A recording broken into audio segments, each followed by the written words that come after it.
Hello, my name is Caroline Mueller. Today I'm going to talk about my research paper, and the topic that I did was the misappropriation of American Indian music. In my paper, I examined the cultural misappropriation of Native American people, and this is like specifically in regards to modern music and the larger problem at hand. So, for example, this would be like the origins of the rituals and the different things that creates the racist culture towards Indian Americans. So in the first half of my paper, I introduced new terms and gave insight into the victimization of the Indian American people. And this went into the second half of my paper where I talked about the deeper issues regarding the modern music. Many people think that Native Americans and they immediately think the European settlers, and that's completely wrong. And that's the first issue that is very relevant in today's society. Children in school are constantly being taught like to play Indian, especially in plays.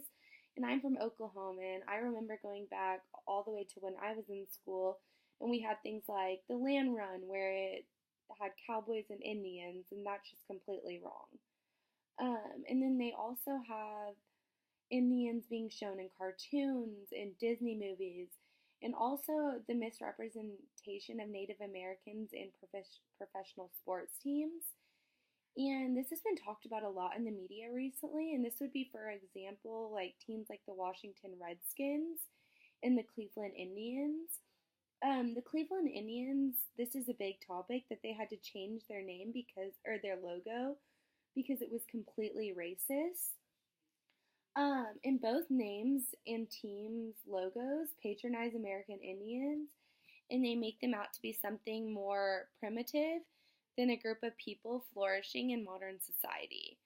Um, when this is done, it defames and belittles the culture that makes it seem so trivial or beneath the borrowing group.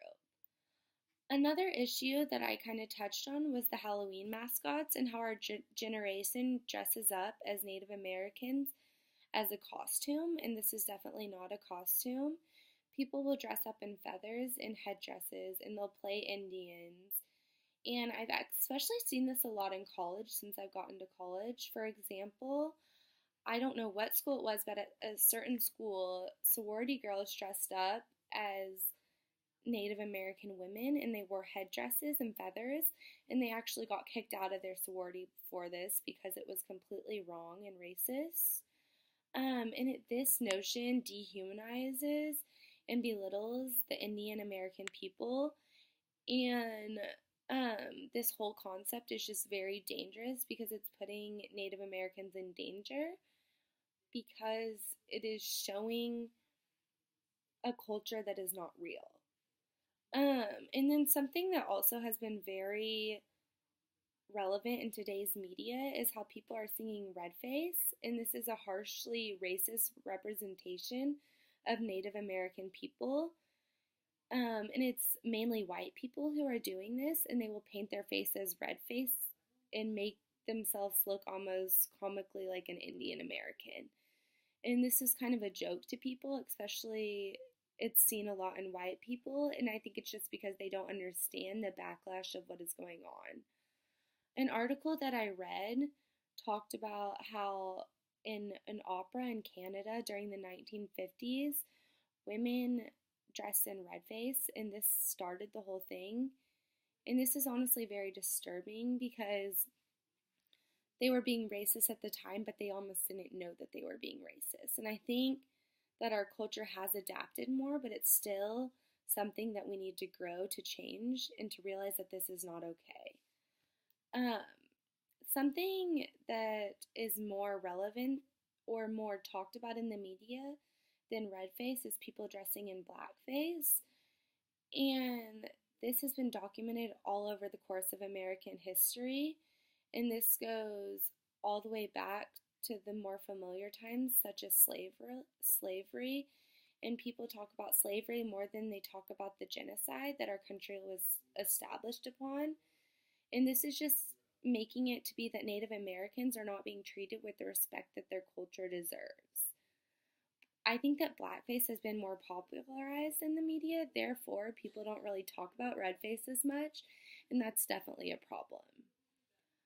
This probably started in about the 1800s and became more popular after the Civil War ended. Um, all of this stems from a greater problem of cultural confusion. People are not certain of what these people's cultures were, and I think it's just what they learned when they were young and they were taught wrong. Um, the fact that Indian American culture has really only been represented in one way and in the general mass media over such a long period of time. Something that I looked in my paper was a singer and actress whose name is Annette Funicello, and she released a song a while ago called Indian Giver. And when she released this song, it was a major issue and a huge cultural issue because Annette was considered America's sweetheart, and she did not realize that the term of her or the name of her song Indian Giver was extremely racist. Um, and so a more modern example of this would be, as we all know, Lupe Fiasco. He talks about racism a lot in his song. And one of his songs is titled American Terrorist. In the song, some of the lyrics that he uses, it says, "Don't give the black man food, give red man liquor." And this goes all the way back to Indians being stereotyped as alcoholics. I actually took a Kiowa class the past 3 semesters, and in my class, my teacher talked about how Native Americans are culturalized and stereotyped as being alcoholics, and that's wrong. And so I think that our culture stereotypes people a lot, and they stereotype them wrongly.